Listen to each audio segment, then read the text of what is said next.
반갑습니다. 오늘은 그 생태계에 대해서 한번 볼 텐데, 사실 생태계라고 하는 건 굉장히 넓은 범위입니다. 뭐 생태계니까 당연히 살아있는 생명체, 생물, 뭐 동물도 있고 식물도 있겠죠. 그 다음에 어차피 생물만 있을 수는 없죠. 생물들이 살아가는 환경이 있을 테니까 생물하고 환경을 통틀어서 우리는 뭐라고 한다? 생태계라고 한다. 그럼 생태계가 어떻게 구성되느냐? 가장 작은 단위는요, 결국 하나의 생명체, 우린 그걸 뭐라고 합니까? 개체라고 하죠. 근데 이 개체들 보면 뭐 강아지, 뭐 인간, 여러 가지 종들이 많죠. 그래서 우리가 일정한 지역에 줄 거 줄까요? 같은 종의 개체 무리를 뭐라고 한다? 개체군이라고 한다. 그러니까 동일한 개체군이라는 건 동일한 종이라고 보시면 됩니다. 근데 어떤 생태계 안에 또는 어떤 서식지 안에서 하나의 종만 살아갈 리는 없죠. 여러 가지 종들이 서로 상호작용하면서 살아가겠죠. 그죠? 그러면 일정한 지역에서 이게 중요합니다. 여러 개체군의 집단, 여러 개체군의 집단이니까 서로 다른 종이 지금 여러 개 보이죠? 그게 모여 있는 걸 뭐라고 한다? 우리는 군집이라고 한다. 개체군보다는 군집이 큰 개념이죠. 차이를 두자면 개체군은 같은 종의 모임이다. 군집은 여러 종의 모임의 모임이다, 이렇게 보시면 되겠죠. 그리고 그 군집과 뭐 토양, 바다, 뭐 환경 더해지겠죠? 그걸 통틀어서 우리 뭐라고 한다? 생태계라고 한다. 그리고 이 생태계에서 중요한 건 뭐다? 생물들이 밀접한 관계를 맺으며 살아가고 있다. 이게 이제 기본적인 생태계의 내용입니다. 자, 그러면 그 생태계, 방금 이야기했던 그 생태계는 무엇으로 이루어져 있느냐? 크게 두 가지로 구별할 수 있습니다. 생명이 있는 생물적 요인, 우리가 알고 있는 생명체라고 생각하시면 되겠죠. 하고 생명은 없지만 생태계에 중요한 작용을 하는 환경이라고 하면 되겠죠. 비생물적 요인, 두 가지로 구별할 수 있다. 먼저 비생물적 요인 같은 경우에는 쉽게 이야기해서 환경이라는 거죠. 어떤 환경? 생명체들이 살아가는 환경이다. 뭐 빛도 있을 거고요. 온도, 수분, 물, 그 다음에 뭐 토양, 여러 가지 뭐 산소, 이산화탄소 같은 공기 등등, 하여튼 생태계를 구성하는 데 있어서 생명체를 제외한 나머지 환경적인 부분은 비생물적 요인이다, 이렇게 보시면 됩니다. 생물적 요인은 말 그대로 생태계에 존재하는 생물을 이야기하는데 크게 역할에 따라서 세 가지로 구별할 수 있습니다. 첫 번째가 생산자. 이름 보면 알겠지만 뭘 생산한다는 얘기입니까? 기본적으로 양분을 생산한다는 이야기죠. 양분을 생산한다는 건 뭘 한다는 얘기입니까? 광합성을 해가지고요, 포도당을 만들어낸다. 실질적으로 동물들, 우리가 알고 있는 사람부터 시작해서 여러 가지 동물들은 사실상 양분을 스스로 만들 수가 없죠. 그 양분을 만들어주는 걸 뭐라고 한다? 생산자라고 한다. 소비자는 생산자가 만들어준 양분을 뭐 한다? 먹이로 해서 먹이를 얻는 거. 그러니까 보통 우리가 이걸 뭐 독립영양생물이다, 종속영양생물이다라고 하는데, 기본적으로 소비자는 스스로 양분을 만들 수 없습니다. 생산자가 만들어준 양분을 소비한다, 먹는다 생각하시면 됩니다. 그리고요, 이 생태계는 사실 순환이 중요한데, 소비자가 뭐 사체가 되거나 동물이 죽거나 식물도 마찬가지겠죠. 죽을 수 있죠. 그러면 그것들을 분해시켜서 다시 토양으로, 공기로 보내줘야 됩니다. 그 역할을 하는 게 누구다? 분해자가 됩니다.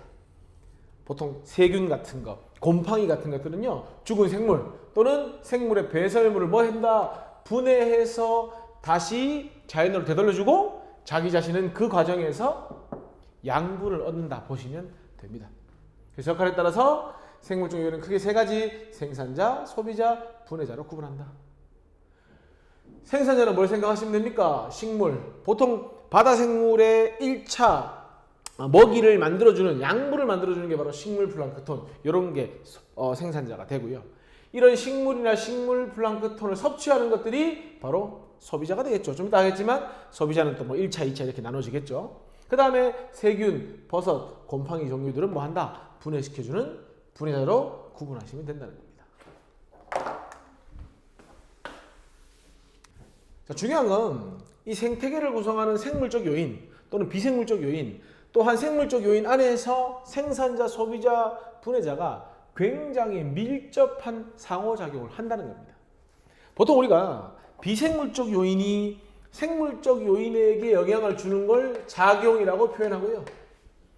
반대로 생물적 요인이 비생물적 요인에게 영향을 주는 것을 뭐라고 한다?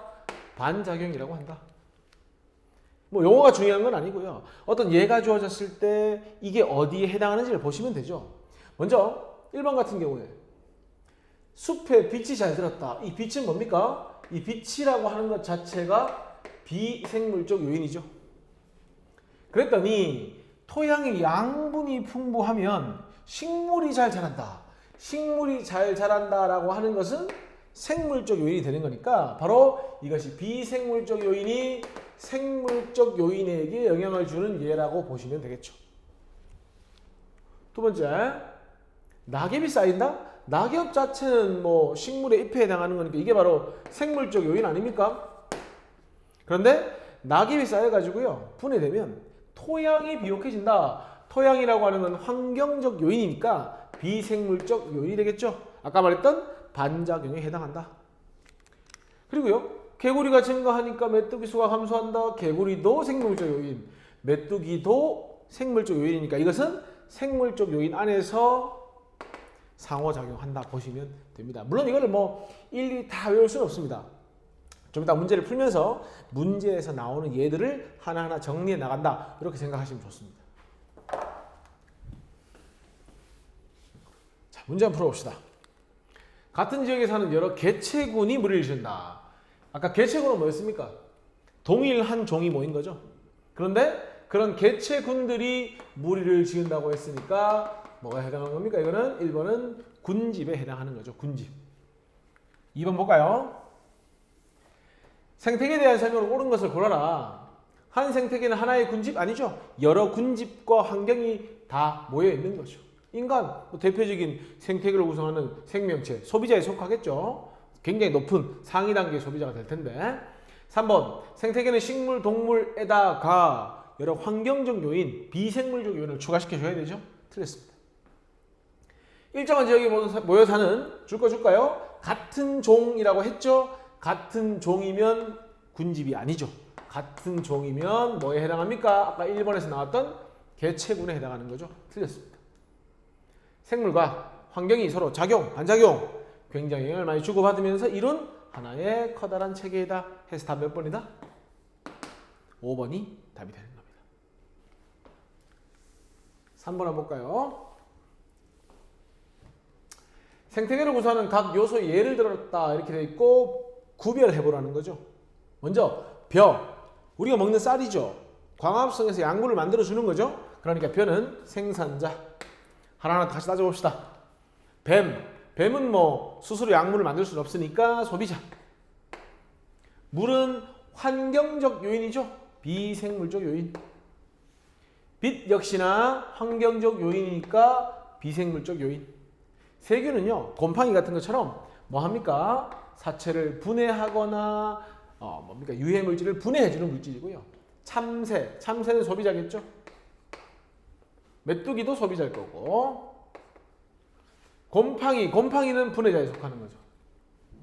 수국이면 식물이니까요. 식물은 생산자에 속하고, 호랑이는 뭐 대표적인 상위 단계의 소비자, 공기는 비생물적 요인이니까 버섯은 뭐에 해당한다? 바로 분해자. 이렇게 구별을 할 줄 아시면 됩니다. 4번도 마찬가지죠. 생태계를 구성하는 요소의 종류별로 모두 포함됐다. 종류별로 모두 포함되면 기본적으로 일단 비생물적 요인이 있어야 되고요. 그 다음에 양분을 만드는 생산자, 그걸 먹는 소비자, 그리고 분해해주는 분해자. 이 네 가지가 다 들어있어야 됩니다. 풀, 생산자. 나무, 생산자. 참새, 소비자. 뱀도 소비자. 답이 안 되죠. 당장 빛, 물 둘 다 뭡니까? 이거 비생물적 요인. 온도도 비생물적 요인. 이것도 비생물적 요인. 안 됩니다. 빛 뭡니까? 비생물적 요인. 근데 버섯하고 세균이 둘 다 뭡니까? 분해자. 답이 안 되겠죠? 비생물적? 소비자? 생산자? 소비자? 분해자니까 모두 포함된 건 뭐다? 4번이 답이다. 이렇게 되는 겁니다. 6번 한번 볼까요? 표는 생태계의 구성 요소와 특징을 나타낸 것이다. 보니까 A는 양분을 스스로 만든다, 광합성한다, 비대해제를 이용한다. 이거는 뭐에 해당하는 겁니까? 바로 생산자. 생산자나 다른 동물을 먹이로 한다라는 건 바로 소비자를 말하는 거죠. 배설물을 분해해서 양분을 얻는다라는 건 세균, 곰팡이 같은 분해자. 환경이라고 했으니까 이건 뭡니까? 비생물적 요인. 이렇게 보시면 되죠. 1번 식물이니까 광합성하는 생산자 맞는 말이고, B는 영양 단계에 따라서 그렇죠. 생산자를 직접적으로 먹으면 1차, 그 1차 소비자를 먹으면 2차가 되는 거거든요. 그러니까 맞는 말. C는 분해자 맞고, D는 비생물적 요인이니까 답은 몇 번입니까? 4번이겠죠? A, S, T 모두 서로 영향을 주고받는다. 당연하죠. 생태계는 전체적으로 밀접하게 영향을 주고받는다. 보시면 되죠. 7번 보겠습니다. 생태계를 구성하는 생물적 요인들이라고 했거든요. 그러니까 소비자 나왔고 생산자 나왔으니까 가에 들어갈 말은 남은 거 하나밖에 없죠. 분해자가 들어가주면 되고, 기억, 가는 분해자이다. 맞는 말이죠. 가, 분해자, 생산자, 소비자 영향을 많이 주고받죠. 도토리가 많이 열리면 다람쥐의 개체수가 증가한다? 도토리가 많이 열렸다는 건 생산자의 양이 늘어났다는 거고요. 그랬더니 다람쥐, 도토리를 먹이로 하는 다람쥐가 되니까 이거는 소비자가 되겠죠. 그러니까 생산자와 소비자의 상호작용이 되죠. 생산자가 많아져서 소비자가 늘어났다. 그러니까 기억 맞네요. 됐습니까? 답 몇 번입니까? 5번이 답이 되는 겁니다. 8번입니다. 강의 유속이 느려지고 수온이 상승하면서 식물 플랑크톤의 개체수가 급격히 증가한다고 했는데, 아까 식물 플랑크톤이 뭐였습니까? 양분을 만들어주는 생산자에 속하는 거였죠. 과도하게 증식한 식물 플랑크톤이 물고기의 호흡을 방해했다. 그러는 건 생산자와 소비자 사이의 어떤 관련이 되겠고, 니은 세균이 그랬으니까 곰팡이와 같은 뭐에 해당한다? 분해자에 해당하고, 플랑크톤의 사체를 분해하면서 산소를 많이 소모하더라. 이렇게 얘기했습니다. 1번 기억은 생산자 오케이, 니은도 분해자 맞고, 3번 가는 비생물적 요인이 어떤 비생물적 요인이죠? 유속과 수온 상승이라고 하는 비생물적 요인이 뭡니까? 식물 플랑크톤에 영향을 줬으니까 생물에게 영향을 준 거 맞죠? 생물이 다른 생물에게 영향을 줬다. 어떤 생물이? 식물 플랑크톤이. 또 다른 어떤 생물? 물고기에게 영향을 줬다. 맞네. 5번 다는 비생물적 요인들 사이에 영향을 준 것이다. 세균이 포함되어 있고 식물 플랑크톤이 포함되어 있죠. 그러니까 비생물적 요인들 사이는 아니죠. 물론 산소를 많이 소모했다, 산소가 줄었다라는 건 비생물적 요인이 될 수 있지만, 세균과 식물 플랑크톤, 여기서 중요한 건 분해자가 관련이 됐기 때문에 비생물적 요인들 사이의 작용이 아니라는 겁니다. 됐습니까? 5번이 답이죠.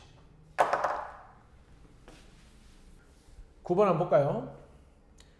생태계를 구성하는 요소 사이의 관계를 나타냈다. 이제 기억니 인디케이터 한번 찾아보라는 건데, 보니까 기억은요, 비생물적 요인이 생물적 요인에게, 니은은 생물적 요인이 비생물적 요인에게, 그리고 디귿을 보니까 생물적 요인들 사이에서의 상호작용을 이야기하고 있죠. 답을 한번 찾아봅시다. 낙엽이 쌓였다. 낙엽 자체는 생물적 요인이죠. 토양이 비옥해진다. 토양은 비생물적 요인이니까 생물적 요인이 비생물적 요인에게, 니은 토양 속 양분이라고 하는 건 비생물적 요인이거든요. 그것 때문에 식물이 잘 자라는 거니까 비생물적 요인이 생물적 요인. 기억. 기온이 낮아진다. 기온 자체는 비생물적 요인인데 그것 때문에 생명체가 영향을 받고 있으니까 비생물적 요인이 생물적 요인. 지렁이가 흙 속을 돌아다니면요, 지렁이가 지나는 자리마다 구멍이 생기죠. 바로 이 흙 속을 돌아다니면서 뭘로 표시냐면 산소가 통할 수 있는 통로를 만들어주는 겁니다. 그래서 통기성이 높아지는 거고요. 지렁이는 생물적 요인, 토양은 비생물적 요인. 그러니까 뭡니까? 니은이 답이 되겠죠. 메뚜기가 증가해서 개구리가 증가했다. 생물적 요인이 생물적 요인에게 해서 디귿이 되는 겁니다. 11번 한번 볼까요? 역시나 아까 봤던 그림이고 뭐 작용, 반작용, 생명체 내에서 생물적 요인 내에서 1번 개체군 A는 개체군 A입니까? 개체군이 뭡니까? 개체군은 두 종이 아니죠. 아까 이야기했죠. 군집과 개체군의 차이. 개체군은 하나의 종이다. 틀렸습니다. 답 1번이네요. 2번 개체군을 이루는 개체 사이에도 당연히 같은 종 내에서 영향을 주죠. 생물적 요인의 역할, 어떤 역할? 너 에너지 만드니? 양분 만드니? 아니면 그걸 소비하니? 분해해주니? 하는 거에 따라 구별한다. 강수량? 비생물적 요인이 옥수수의 생장, 생물적 요인이니까 비생물적 요인이 생물적 요인가 맞네요. 뿌리옥 박테리아 뭔지 잘 모르겠는데 확실한 건 생명체죠. 토양의 질소 함유량을 증가시켰다. 그러면 토양에게 영향을 줬으니까요. 생물적 요인이 비생물적 요인에게 나에 해당하는 거죠. 답은 뭐 1번이 맞죠. 자, 12번 하나만 더 보고 넘어갑시다. 같은 문제죠. 비생물적 요인이 생물적 요인에게, 생물적 요인이 비생물적 요인에게. 토양 속에 있는 질소, 고종, 세균, 세균이니까 생물적 요인이죠. 맞네요. 생물적 요인에 속한다. 위도에 따라 뭐 당연히 기온이 달라지고 습도가 달라질 텐데 그런 것들이 식물 군집의 분포가 달라진다. 그럼 위도니까 비생물적 요인이 뭡니까? 생물적 요인에게 기억. 맞네요. 아까 봤었는데 낙엽이 쌓인다는 건 생물적 요인. 그것 때문에 토양이 비옥해지는 건 비생물적 요인이니까 니은에 해당하겠죠? 니은. 맞네요. 그러면 답은 기억, 니은, 디귿이 답이 되는 겁니다.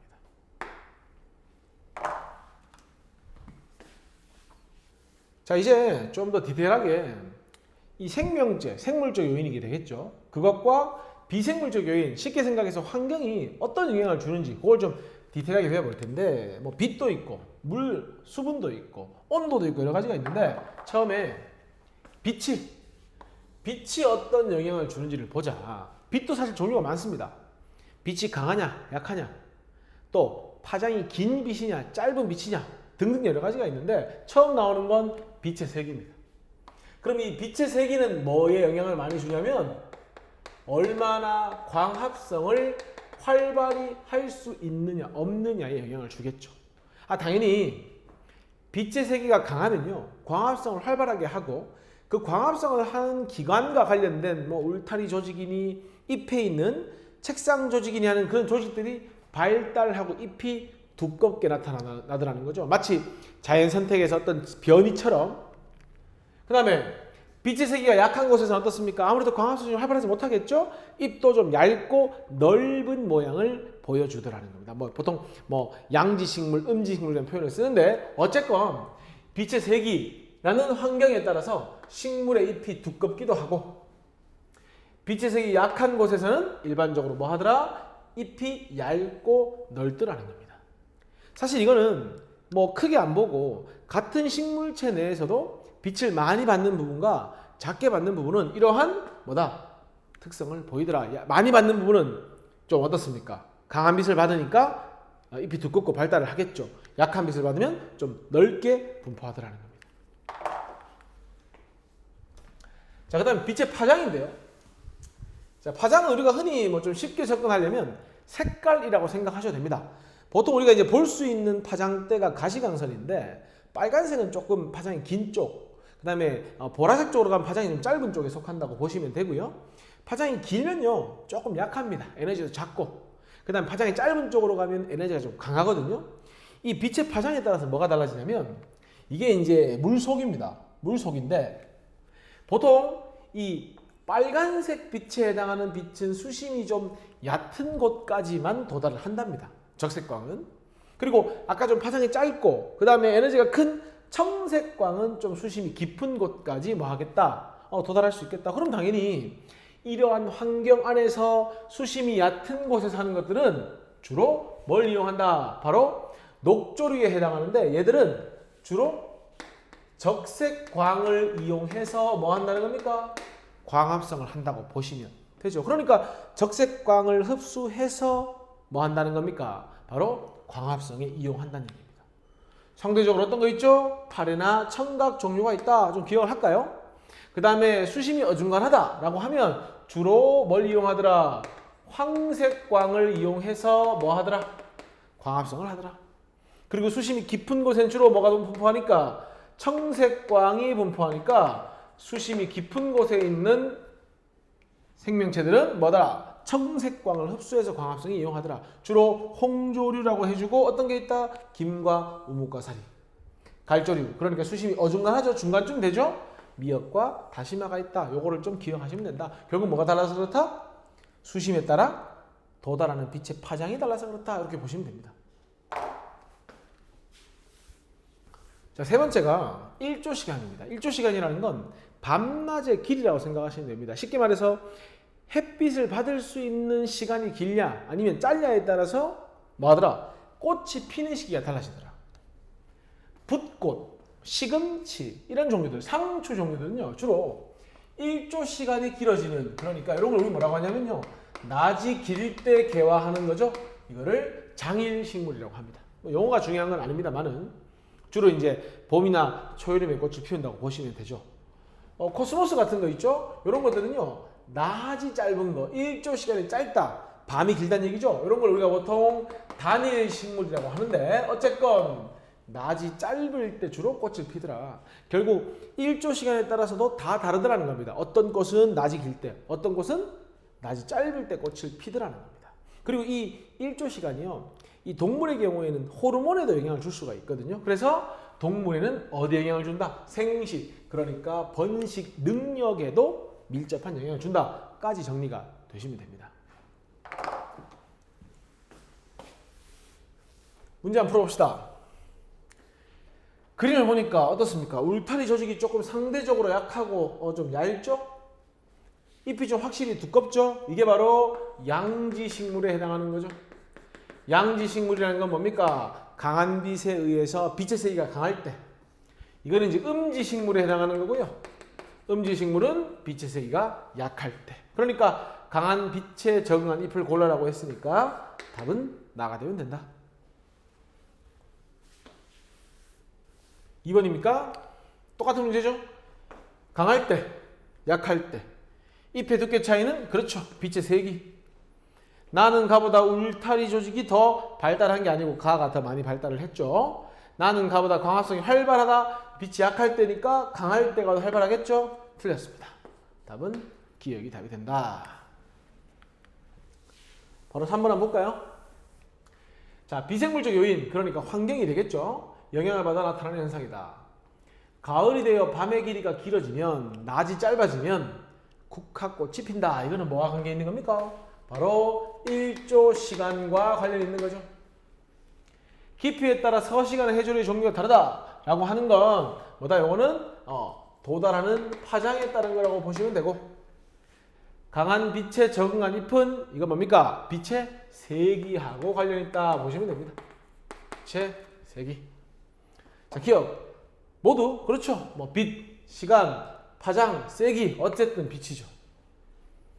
나는 빛의 세기에 의한 현상 아니죠. 파장. 틀렸습니다. 다에서 빛의 세기가 강할수록 잎의 울타리 조직이 발달하고 두껍죠. 맞는 말이네. 답은 기억과 디귿이 되는 겁니다. 4번 한번 봅시다. 수심에 따라 도달하는 이제 파장을 분류해 놓은 거고요. 뭐 그림 보고 먼저 풀면 되죠. 청색까지 광이 가장 깊은 곳까지 도달한다. 그러니까 홍조류는 깊은 곳에 있으니까 청색광을 주로 이용하겠죠. 녹조류에는 김, 우뭇가사리, 이 김, 우뭇가사리 같은 경우는요, 이거 뭐에 속하는 겁니까? 이게 그거죠. 홍조류에 속하는 거죠. 그러니까 녹조류에 속하는 건 파래 같은 게 있기 때문에 틀렸습니다. 해조류 분포는 빛의 파장과 밀접한 관련이 있다는 걸 보여주고 있죠. 답은 기억하고 디귿이 됩니다. 5번도 같이 한번 볼까요?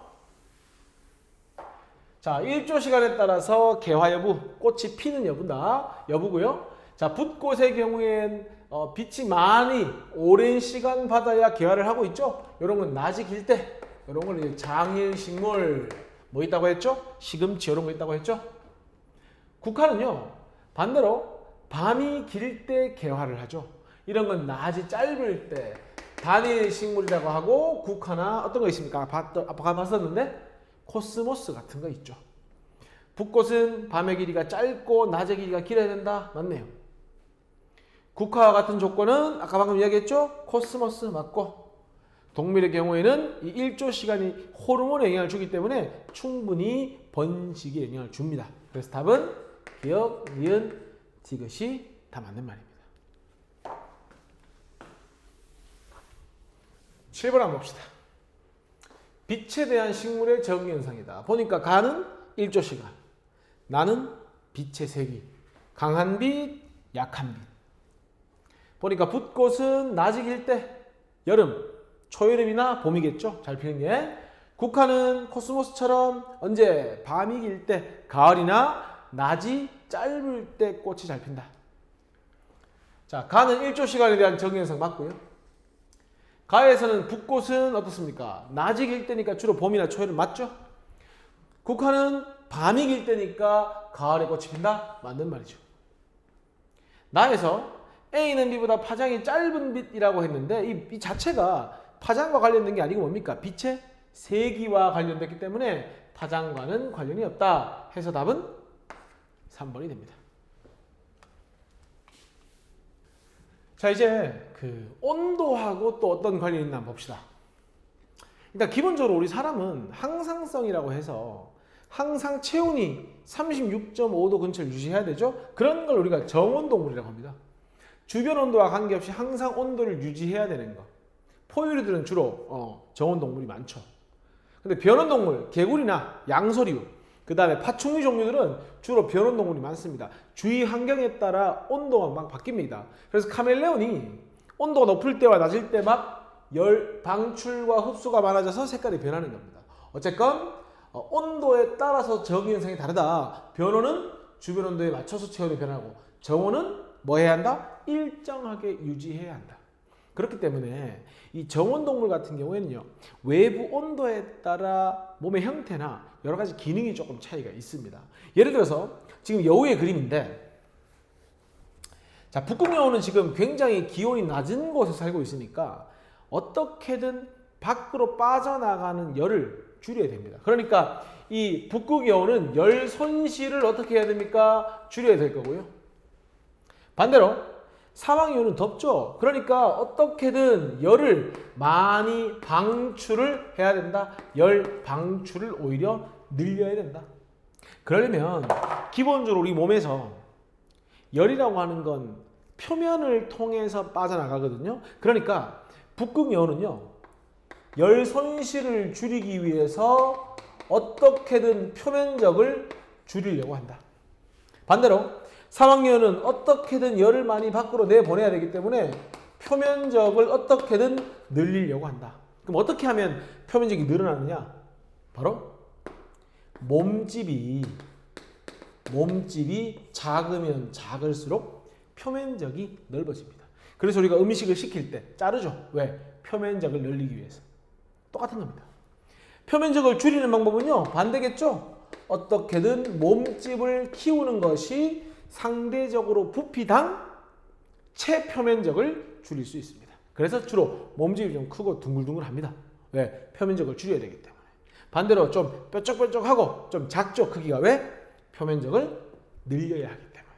그 다음에 우리가 보통 추우면 손 시렵고 발 시렵죠. 왜냐하면 항상 우리 신체의 말단부를 통해서 열이 많이 뺏기거든요. 그래서 귀가 작다는 건 어떤 걸 의미하냐면요, 몸의 말단부, 손끝, 발끝이 되겠죠? 말단부를 어떻게든 뭐 한다? 줄이려고 한다. 역시나 열 손실을 줄이는 거죠.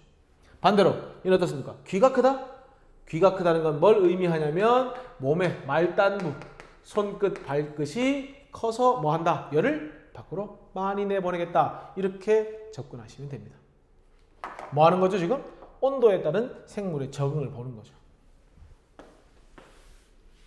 식물은 어떻습니까? 식물은 사실 뭐 동물처럼 움직일 수도 없고 뭐 안 되죠. 뭐 겨울잠을 잘 수 있는 것도 아니고 대신에 식물도 여러 가지 뭐 털송이 풀처럼 털을 만들어 가지고 자기 자신의 온도를 유지한다거나 아니면 나무들 같은 경우엔 잎이 무성하면 그 자체가 표면적이 됩니다.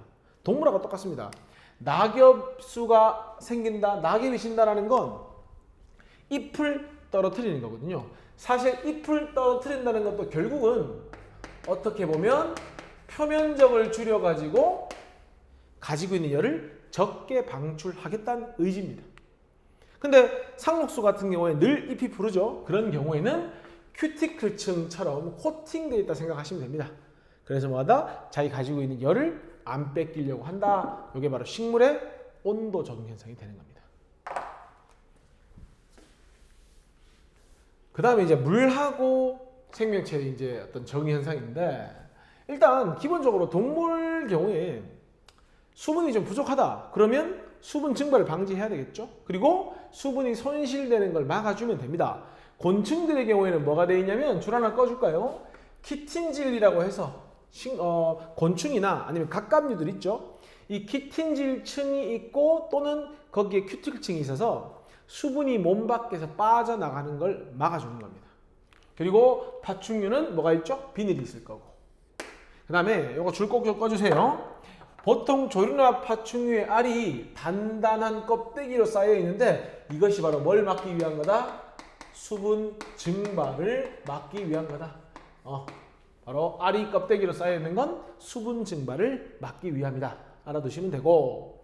그 다음에 뭐 낙타 같은 경우에는 땀을 잘 흘리지 않는다라는 건 결국 내가 가지고 있는 수분을 적게 내보내겠다.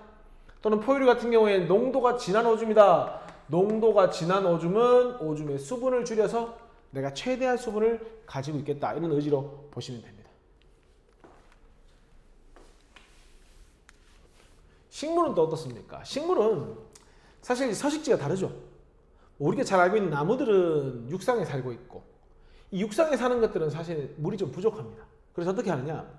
식물의 경우에 물을 흡수할 수 있는 근본은 뿌리입니다. 뿌리. 그래서 뿌리에서 물을 흡수해서 줄기를 통해서 잎으로 보내줘야 되죠. 그러니까 바로 뿌리, 줄기, 잎이 굉장히 잘 발달되어 있다. 왜? 그래야 물을 끌어가지고 잎으로 보내줄 거 아닙니까? 그래야 잎에서 광합성을 하거든요. 수생식물, 그러니까 물에 사는 것 같은 경우에 딱히 뭐 물 걱정을 할 필요 없고 통기 조직만 잘 발달시켜가지고 잘 떠 있을 수 있으면 된다. 그리고 건조한 지역에 사는 우리 잘 알죠? 선인장 같은 경우에 어떻습니까? 잎을 가시로 만들어가지고요. 표면적을 줄이는 겁니다. 그래서 수분 증발하는 걸 막아주죠. 그 다음에 물을 모아두는 저수 조직이 발달해 있다. 역시나 식물이 물에 대해 적응을 하는 겁니다. 자, 그 다음에 토양에 따른 걸 보면요. 토양도 사실은 뭐가 중요하냐면 산소가 중요하거든요. 산소가 많이 있어야 그 토양 안에서 여러 가지 생명체들이 살 수 있으니까. 그래서 일부 생물 어떤 거냐면 지렁이 같은 거. 이 지렁이 같은 건 아까 잠깐 봤었는데 어떻죠? 땅속을 헤집고 돌아다니죠? 그러면 얘가 뭘 높여준다? 통기성을 높여준다. 그래서 산소가 필요한 미생물이 살 수 있게 해주는 거고요. 또 사실은 이 토양도 이렇게 있으면 토양 가장 바깥쪽은 산소가 좀 많고요. 토양 밑으로 내려가면 갈수록 아무래도 어떻습니까? 산소가 좀 부족하겠죠? 그러니까 주로 토양 표면 근처에서는 누가 좋다? 산소를 많이 소비하는, 산소를 좋아하는 이런 걸 우리가 뭐라고 하냐면 호기성 세균이라고 하죠. 반대로 산소가 부족한 곳에서는 주로 혐기성, 산소를 좋아하지 않는 생명체들이 산다. 그 정도 기억하시면 된다. 그 이유는 뭐 때문이다? 토양의 깊이에 따라 가지고 공기의 함량이 다르기 때문이다. 이렇게 보시면 됩니다.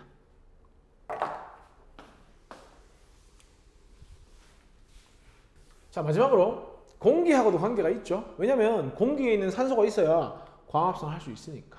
사람은 어떻습니까? 호흡을 할 수 있죠. 그래서 주로 이 고산지대에 사는 사람들은요, 고산지대 자체가 산소가 부족하죠. 그러니까 뭐가 발달하냐면 산소와 결합해서 운반해주는 역할을 하는 게 헤모글로빈이거든요. 그래서 산소를 충분히 얻기 위해 주로 헤모글로빈이 어디 있냐? 적혈구에 들어있기 때문에 이 적혈구 수가 뭐하다? 많다. 뭐에 적응한 겁니까? 공기가 부족한데 적응을 한 겁니다.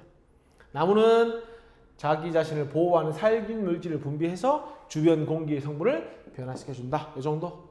결국 뭡니까? 인간과 생태계라고 해서 결국 인간을 포함한 모든 생명체들은 환경과 밀접한 관련이 있고 결국 환경에 적응하면서 생태계를 유지한다는 겁니다. 문제 한번 풀어봅시다. 인간은 생태계의 구성원으로서 다양한 생물로부터 생물 자원을 얻으며 살아가므로 뭐를 보존해야 되겠습니까? 당연히 생태계를 보존해야겠죠. 그래서 이게 뭐의 생존을 돕는다? 바로 인간의 생존에서도 필요하다. 이렇게 보시면 됩니다. 2번 볼까요? 생물들을 둘러싸고 있는 환경 요인이다. 자, 1번. 곤충의 몸 표면이 키틴질로 되어 있어서 뭐 한다고 했죠? 아까? 수분 증발을 막아준다. 그러니까 뭡니까? 수분 증발, 키틴질, 온도, 물. 여기 있네요. 물. 됐습니까? 그 다음. 또 물뿐만 아니고 뭐도 있었습니까? 외부로 나가는 열을 차단해준다. 그래서 사실은 이것도 가능하죠. 이게 더 정확하겠죠. 그죠? 꾀꼬리는 봄에 번식하는데 노루는 가을에 번식한다. 뭐죠 이게? 일조시간. 그래서 빛이죠. 개구리와 같은 변온동물은 추운 겨울이 오면 겨울잠을 잔다. 왜? 체온이 떨어지니까 물질 대사 자체가 떨어지게 되어 있습니다. 먹이도 없고 이건 뭐와 관계 있는 겁니까? 온도. 수많은 생물이 살아가는 터전이 바로 토양이죠. 토양. 고산지대에 사는 산소가 부족하니까 산소를 많이 운반하기 위해서 적혈구가 많아지는 거죠. 이거는 공기와 관련이 있다 보시면 되죠. 3번. 겨울잠 자고 털송이풀 있고 그 다음에 잎을 떨어뜨리거나 아니면 안 떨어뜨리고도 겨울을 난다 이렇게 되어 있으니까 이건 전부 뭐와 관계 있는 겁니까? 바로 온도와 관련 있는 거죠. 온도. 4번. 지금 보니까 서로 다른 기후대에 서식하는 여우인데 좀 몸집이 작고 날카롭죠. 몸집이 작고 몸집이 작다는 건 뭘 의미하는 겁니까? 표면적을 높인다고 했죠. 이게 바로 기온이 높은 지역. 사막여우죠. 몸집이 크다. 표면적을 줄여서 나가는 열을 줄이겠다. 얘는 기온이 낮은 곳에 살죠. 이게 뭡니까? 북극여우죠. 또 여기 보입니까? 귀가 크다. 몸의 말단부가 크다. 귀가 작다. 몸의 말단부가 작다. 요거 보시면 됩니다. 가는 나보다 몸집이 작아서 단위 부피당 열 손실량이 적다. 틀렸습니다. 몸집이 작다라는 건요. 표면적은 넓다라는 겁니다. 크다. 그러니까 단위 부피당 열 손실은 크다고 보시면 되죠. 더우니까 열을 많이 보내야죠. 간은 몸의 말단부가 커서 외부로부터 열을 방출하는 데 적응한다. 오케이. 맞는 말이죠. 더우니까. 디귿. 나는 가보다 기온이 낮은 추운 지역에 산다. 맞는 말이니까 답은 니은과 디귿이 됩니다. 5번 한번 볼까요? 위도에 따라 다르게 분포하는, 사실 위도라는 건 뭘 의미하느냐? 결국 위도에 따라서 기온이 달라지죠. 저위도는 기온이 좀 높고 고위도는 기온이 좀 낮고, 보면 아시겠지만 적도가 저위도 아닙니까? 기온이 좀 높고 남극대륙 고위도로 가면 기온이 좀 낮겠죠. 그림 봅시다. 몸집이 작죠. 몸집이 작다라는 건 뭐라고 했습니까? 표면적이 크다라고 표현했고요. 몸집이 크죠? 몸집이 크다는 건 상대적으로 표면적은 작다라고 했죠. 표면적이 작으면 빠져나가는 열을 줄일 수 있으니까 주로 기온이 낮은 지역에 산다고 보시면 되고요. 표면적이 넓다라는 건 열을 많이 밖으로 내보낸다는 거니까 상대적으로 기온이 높은 곳에 산다 보시면 되죠. 기억. 가는 나보다 몸집이 크다. 맞죠? 확실히 맞잖아요. 뭐 그림 보면 알죠? 센치도 나와 있고 몸무게 나와 있으니까. 나는 나는 표면적이 넓죠? 가보다 체외로 열을 방출하기에 적합하다. 맞죠? 표면적이 넓으니까. 나는 가보다 기온이 높은 지역. 왜? 표면이 넓어서 뭐 하도록 적응했죠? 열을 잘 내보내도록 적응했죠. 맞는 말. 해서 답은 기억 니은이 되는 겁니다.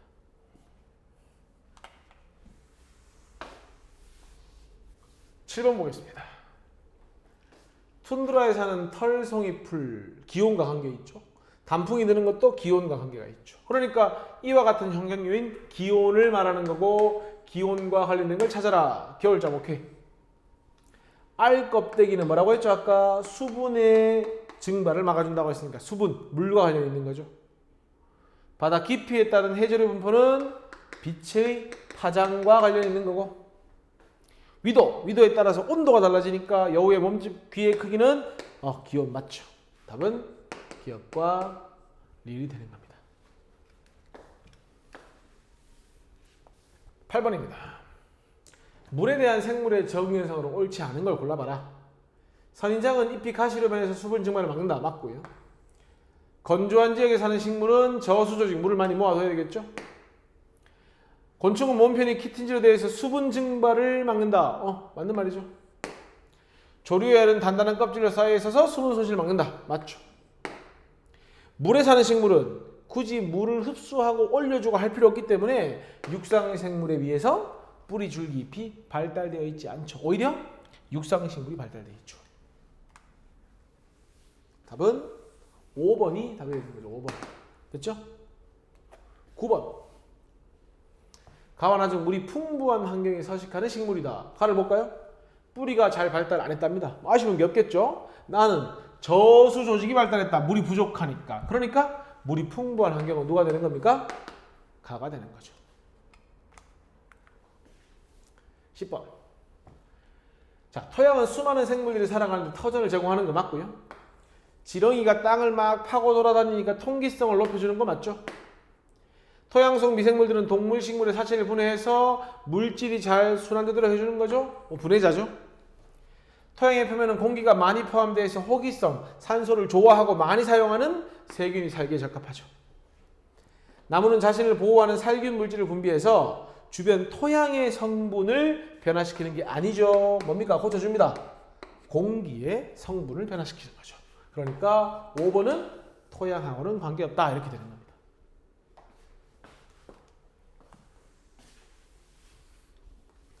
자, 그 다음에 이제 먹이 관계와 생태 피라미드인데 지금 이제 생태계에 대한 내용을 일단 기본적으로 배웠으니까 일단 생태계 내용을 정리 좀 하고 문제 풀이를 좀 한 뒤에 그 다음에 생태 피라미드 이야기를 하도록 하겠습니다. 오늘은 여기까지 하겠습니다. 수고하셨습니다.